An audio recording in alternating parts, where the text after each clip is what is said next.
এই রুমের লোক কোথায় এই যে আছে না?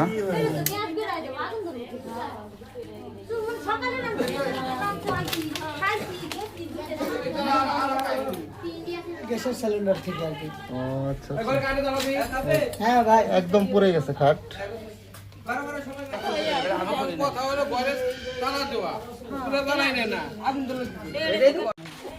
গ্যাসের একদম গন্ধ আসতেছে, একদম ওই যে ধোঁয়া উঠতেছে এখনো, দেখছেন? এই যে এটা এই যে ধোঁয়া উঠতেছে, কিন্তু খাওয়াটা মধ্যে এই ধোঁয়া উঠতেছে, এটা নিবে না এখন ওইভাবে।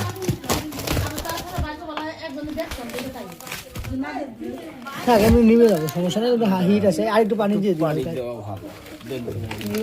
এই যে এর উপরে দিয়ে দিই। এইভাবে দিয়ে না, না ঠিক আছে, এটির পানি পানি, এটি গরম কি জানো, প্রচুর গরম।